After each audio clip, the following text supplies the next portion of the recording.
اڑتا اڑتا شرما کے ڈگ پڑتا ہے اور تباہ ہو جاتا ہے. اور آپ کو پتہ ہے کہ مہنگا طیارہ تباہ ہونے سے کیا کچھ ہوتا ہے. لیکن انڈیا کو کیا فرق پڑتا ہے, ان کے پاس ڈالر بہت ہے بھائی. ہمیں تو گورواریہ صاحب نے بتایا کہ ہمارے پاس تو ڈالر بہت ہے, ہمیں تو کوئی فرق نہیں پڑتا کہ طیارے تباہ ہو رہے ہیں.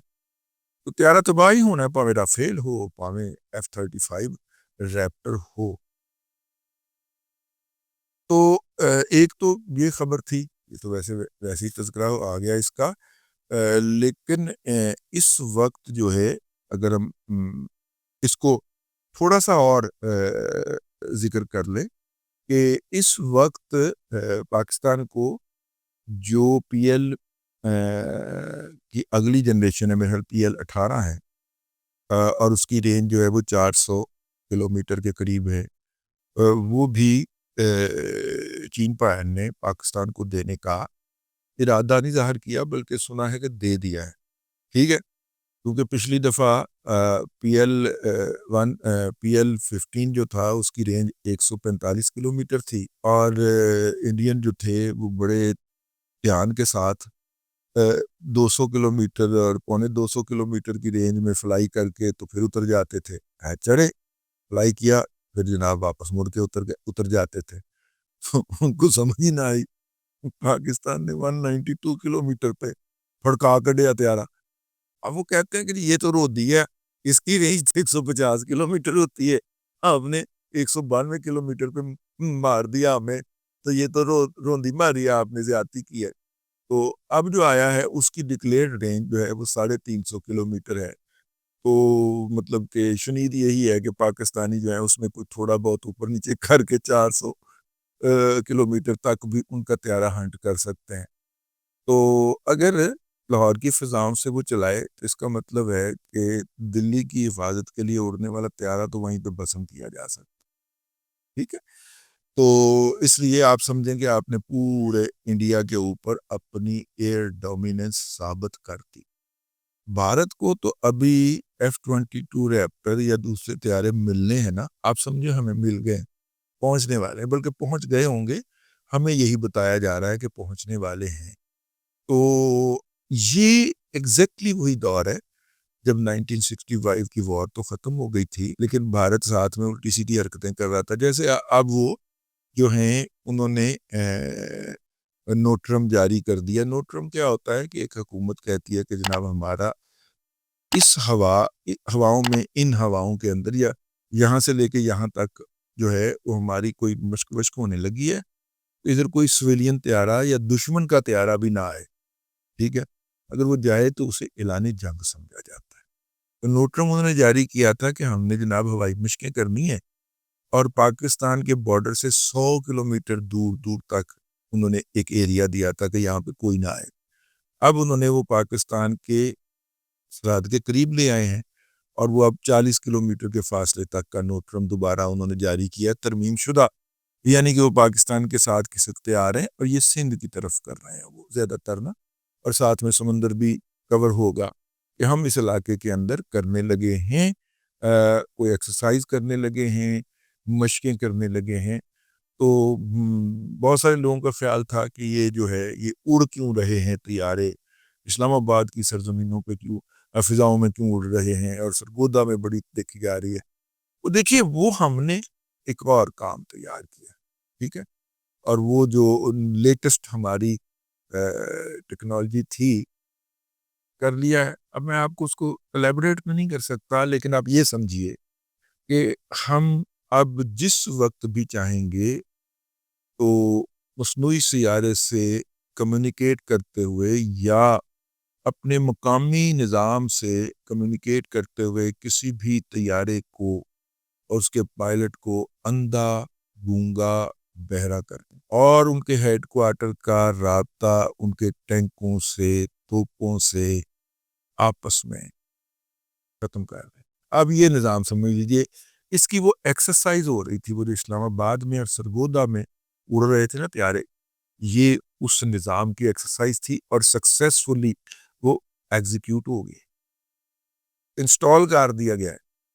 ہم چپ کر کے میچنے بن کے بیٹھے رہیں گے, اور جیسے ہی وہ ہم سمجھیں گے کہ جناب یہ ان کی حرکات و سکنات جو ہے وہ ناقابل برداشت حدود کراس کر رہی ہے، ہم بٹن دبائیں گے، نہ ان کا پائلٹ جو ہے وہ اپنے ہیڈ کوارٹر سے بات کر سکے گا، نہ مصنوعی سیارے سے کے ذریعے ڈیٹا لے سکے گا، نہ زمین کے اوپر جو ریڈار ہے اس کے ساتھ کو کمیونیکیٹنگ کر سکے گا.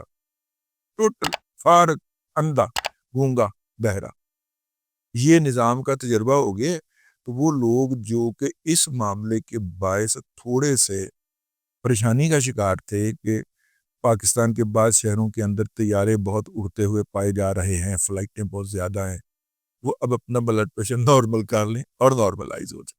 اب تک کے لیے اتنا ہی. اگلے ولاگ کے اندر پھر حاضری ہوگی. اللہ تبارک و تعالیٰ آپ کو آسانیاں عطا کرے اور آسانیاں خلق خدا میں تقسیم کرنے کی توفیق عطا کرے.